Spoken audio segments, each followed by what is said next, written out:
All right, Jeff, where are you? Come on up here. Jeff Tady is an area artist. Many of you probably know him. Some of you, true PechaKucha connoisseurs, will remember his Married to Cotton presentation last year, where he showed 20 pictures from his t-shirt collection. So we're very excited to welcome Jeff back to be presenting tonight, Cinnamon Hounds. Please join me in welcoming.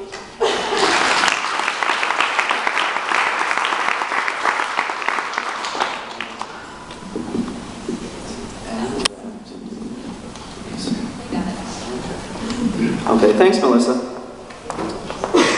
So, what I'm going to be showing tonight are some baseball cards from 1977 that I appropriated for the script that I wrote about them, and the title is Cinnamon Hounds. So, we can start with that. In 1977, 10 professional baseball players succumbed to their addiction to cinnamon rolls on the same day in several different ballparks. Most of the games were televised. Everyone bit the dust. These men were on baseball cards.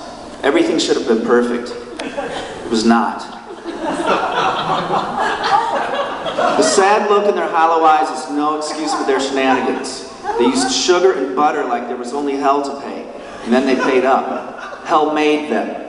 Hell called them on all the cinnamon and laughed when they balked. Then hell gathered them.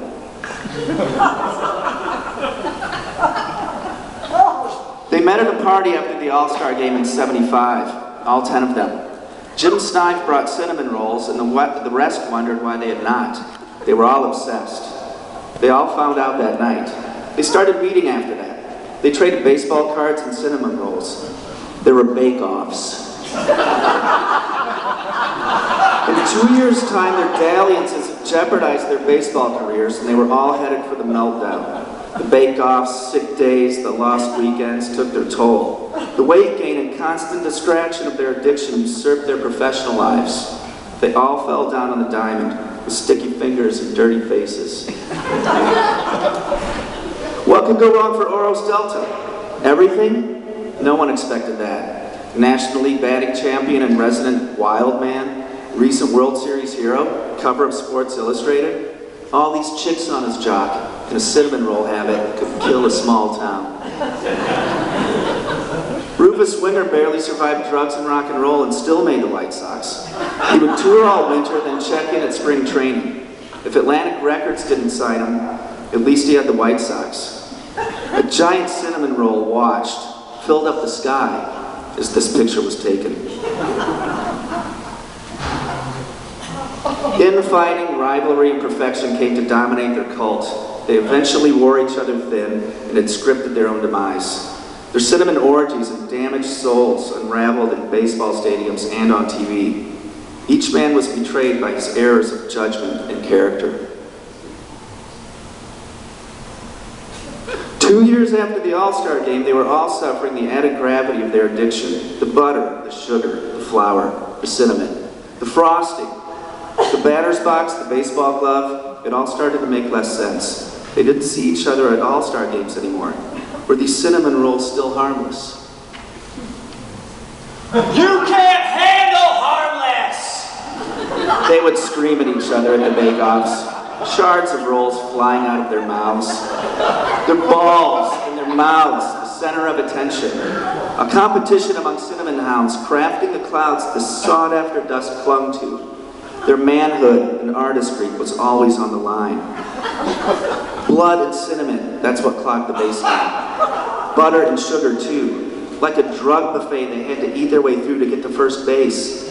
These afflicted men, residing on baseball cards, playing the game, then blowing it.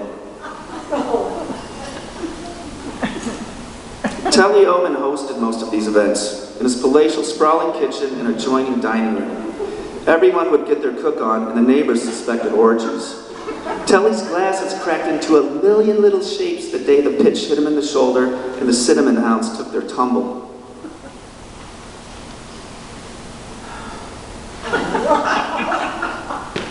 The sun was hot, and the bat was cold as Ken Mucker carried it to the plate. He swung at the first pitch, and the bat shattered into the infield. Meanwhile, everyone in Baltimore was watching Doc Jules. They picked Lost Wilson up at the same time in the outfield with a scoop shovel in California, then broke for a commercial. The meltdown had begun. Okay. Doc Jules insisted on pitching from first. He walked from the mound to first and sent the first baseman away. He dug into his back pocket and threw a cinnamon roll onto the pitcher's mound. Then dug in again and pulled a baseball out. The umpires tackled him after the second batter. His face was smeared with butter and cinnamon and crumbs. He wrestled himself away from the umpires and looked into the stands like he didn't know anybody. His wife and children and paychecks did not register at that moment. People said he looked lost.